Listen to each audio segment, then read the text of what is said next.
Let's get it. What's going on? It's your boy DameSmiff, and tonight we're gonna have a conversation about being original and the source of your creativity. And if you're interested in conversations like this as a musician or an artist or just somebody who appreciates music and stuff like that, make sure you hit the like button and share and subscribe for more content like this. Okay, so essentially, in a nutshell, the point I'm trying to make here is that you should really focus on what you want to create and whether or not you're getting what you want for your creations. Okay. Now, what does that mean? That means that, like, it's okay to, like, show appreciation for maybe what inspires you. It's okay to, like, kind of appreciate where you come from and who you are and things like that. But that shouldn't overshadow your talent. Okay. And that's something that I think we kind of struggle with, even just, as fans. Like, we really want people that we like to be appreciated for the reasons we like them. Okay. And now, if that makes sense, let me know in the comments. But if it doesn't make sense, let me explain.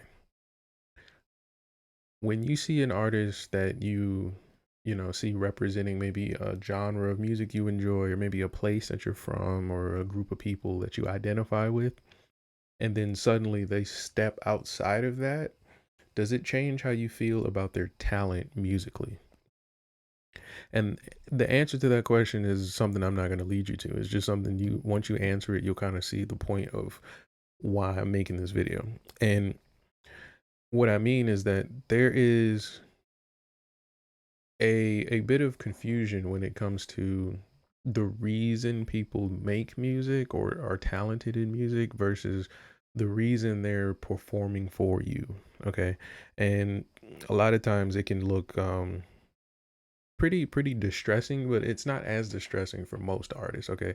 Now that can mean, like, you can be a musician who's playing for a group of people at a wedding or something like that, but you're just doing it for the money. You don't really care that these people are going to have a, wholesome wedding or a great relationship. It doesn't matter. You're going to have like three more gigs booked this summer, so who cares, right?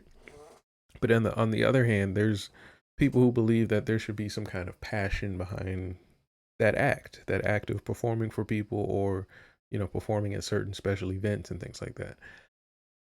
What I'm pointing out now is that the confusion tends to create opportunities for people to take advantage of.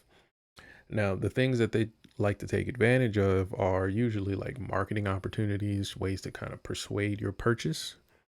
But there are also ways that they'll persuade your perception of a culture, or your perception of maybe a group of people, or some of these things that they use to make the marketing point. So if it's like a location, right? It's cool to say, like, I love New York or New York City and things like that. But you can also use that same thing to highlight like bad parts of New York City in music, and then use that to create another message. You can do the same thing with a group of people. You can say, um, broke guys suck. And then you can talk about how being broke is really a story of, you know, struggle, and how you're going to overcome and be a greater man and eventually. So it goes both ways for however you want to market the point. But I just want to make a separation between whether or not you want to make these cool, passionate points about whether you want to be from this city or you don't like this city, or whether you want to be, struggle love, or you really don't want to ever be broke. I want to separate all of that from whether or not you're talented. And so, what does that actually look like? That means that even if you're like Meek Mill and cornrows, or Meek Mill's getting out of a Rolls Royce, you should still be able to rap. So, at what point do we quantify the actual musical talent separate from the, I guess you can say, business acumen? Like, because if you're a really good rapper, but you're bad at like signing contracts, I mean, you can be a great rapper, but you're not going to make any more money, or, a good amount of money. So, and if you're really good at signing contracts, but a bad rapper, odds are you're going to eventually have some contracts fall through, or we're going to find out you're not a good rapper and you made all the money.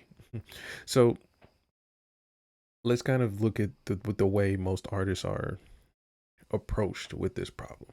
Usually they're approached with this problem after they've made a few different like mistakes and things like that. They try to run into asking the fans like, hey, what do you think I should do next? But I think this is what I mean by like, you have to be the source of your creativity. You have to kind of like go into the game like, all right, this is what we're gonna do, and this is how we're gonna do it, and this is what we're gonna get from what we've done. And once you do that, it's easy to pick what people you're going to work with, who you're not going to work with, what fan critiques you can value more than others, because that's actually a thing you should try to do as an artist. You should try to figure out what critiques are actually going to be of benefit and which critiques are just kind of like comments or just, statements to be made. And so now let's look at more of the approach that an artist should take when it comes to how these problems have been presented.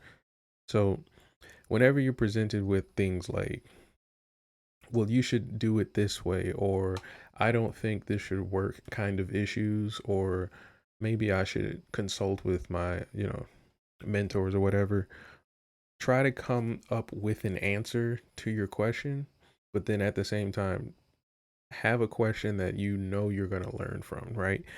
And that can look like, okay, if I have an album coming out, will this album represent what I want it to represent? And if that's like, I want to be like the world's fastest rapper or something like that, will that really pull that off? And if you in your heart of heart say yes before you ask anybody else the question, then all right, then you can kind of like build up, at least for your own personal defense, you can build up your own defense for your argument. Whereas if you literally have no clue what you're doing and you just hope it works, then that's almost like just kind of like exploring the dark without a flashlight. So, and then if it's something like, if you want to work on maybe marketing, like you just want a better relationship with your fans or things like that, you kind of have to say, all right, this is what I want my fans to feel like when I approach them, or I want them to get from my communication. I want them to be able to listen to my music and then dance. And then when they listen to my music, after they get done dancing, I want them to clap their hands. It's very simple things, but how do you pull that off if you have no clue what steps or what tools you have available to make that work? And I think that's going to be key. But again, if this is something that interests you as an artist, or if it's something that maybe you struggle with, let me know in the comments and let's have that conversation. And I'll make more videos like this. And if you want to also suggest any kind of things that you're maybe working on or thinking about as an artist that are related to pulling off any results for your career, let me know in the comments and we can get it cracking with the conversation. But I'm out, y'all. Peace.